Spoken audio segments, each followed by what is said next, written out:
Poetry Tuesday, Poetry Tuesday, Poetry Tuesday, we poetry on Tuesdays. It's Tuesday. Let's read some poems together.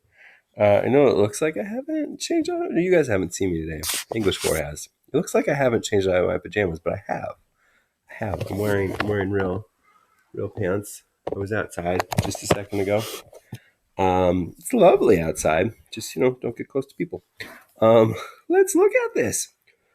I'm going to read the poem, talk about it for a little bit, not keep this too long, but maybe help you out if you haven't answered this yet a little bit.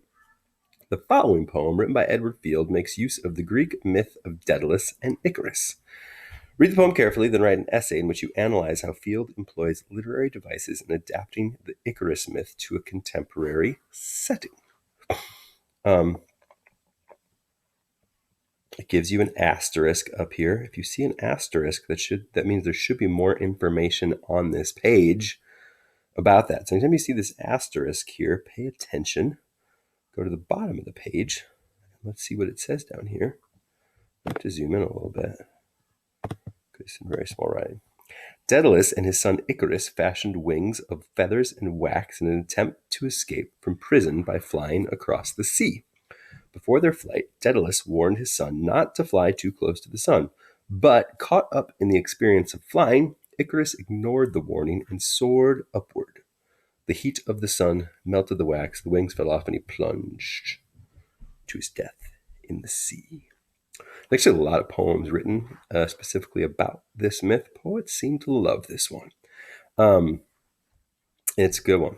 But Daedalus was the creator of basically a maze.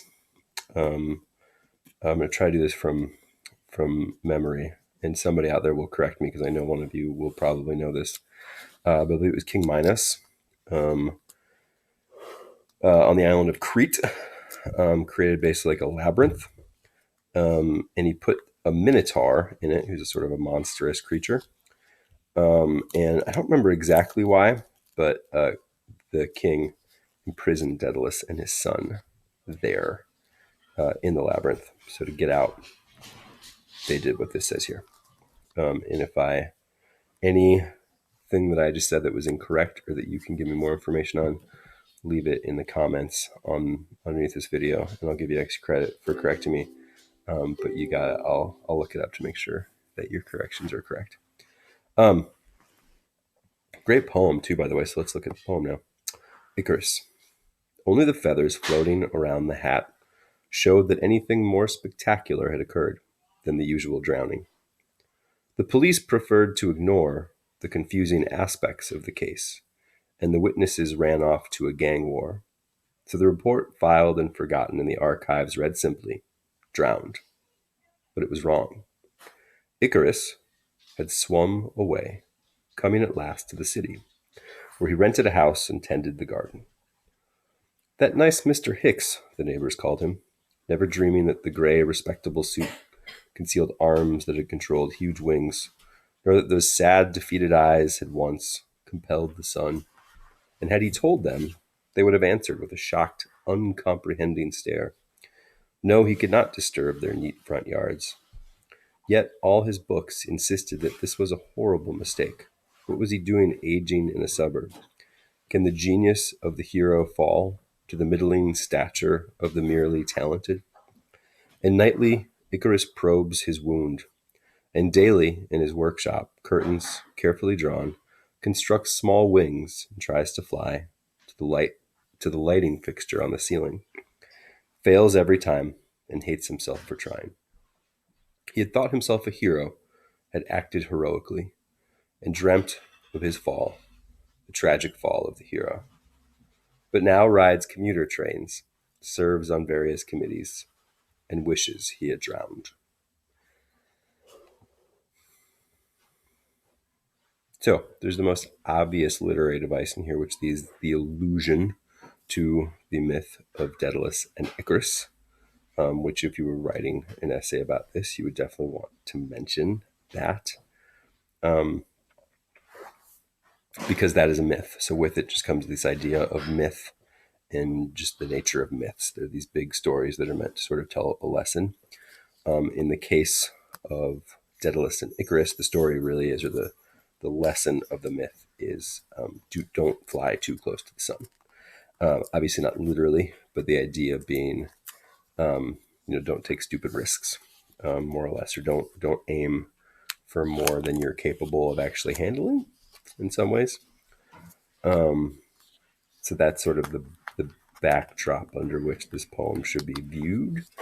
And then the first stanza starts with, a lot of poems love to describe, and there's a really famous painting by Dutch painter Bruegel, and William Carlos Williams, the poet, and I think this poem is actually in your poetry packet, wrote a poem about the fall of Icarus as well, that is specifically about that painting. So this scene up at the top sort of is referencing that idea of the death of Icarus up here, but doing it in there's also definitely some humor to the top part here. This idea of police walking around and just sort of like writing it off as being drowned.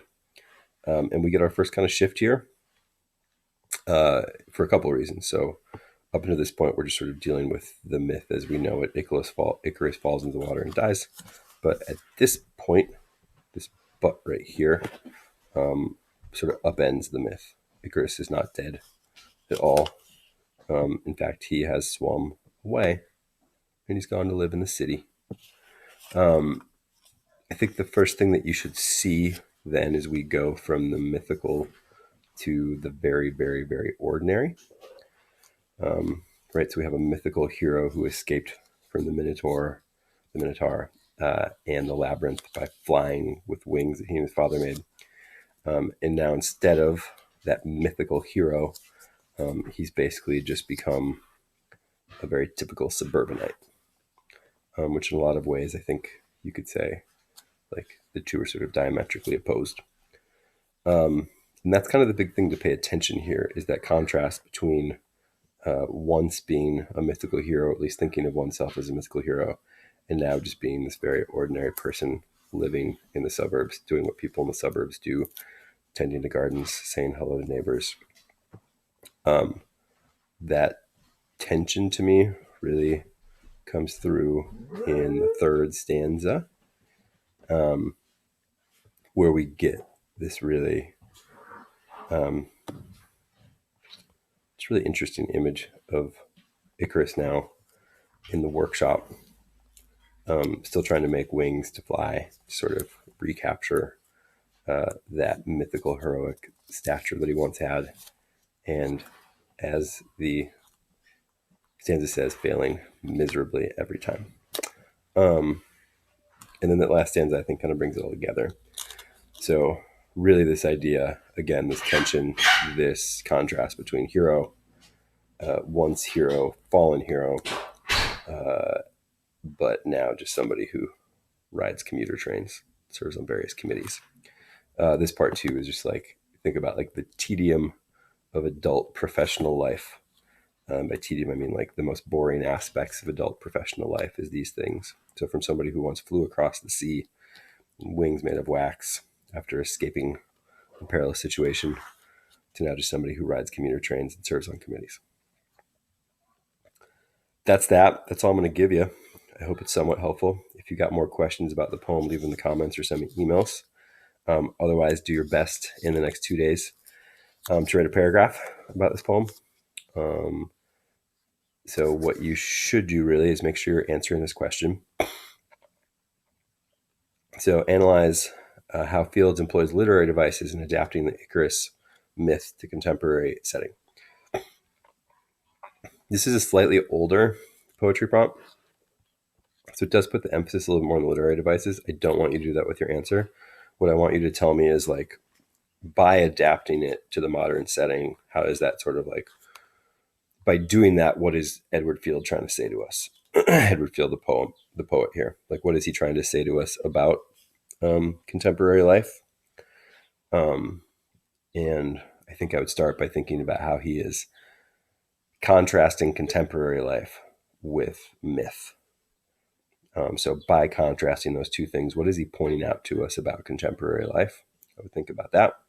But I would also sort of think about what are the literary devices that he uses. So obviously, there is allusion, but there's also imagery. There is sort of irony in here for sure. And I think there's other things that you could pick up on as well. So again, your answer should really kind of comment on like, what is the poet trying to tell us through this contrast of the mythical and the very ordinary? And again, you have a claim that talks about that. Pick whatever you think is the best piece of evidence, just a line or two from the poem that backs up your claim, and explain how those things work together. And this is all in the service of getting us ready for that poetry prompt on the AP exam, whenever those happen to happen. But they will. And we got to get ready for them. So thanks, guys, for hanging out with me.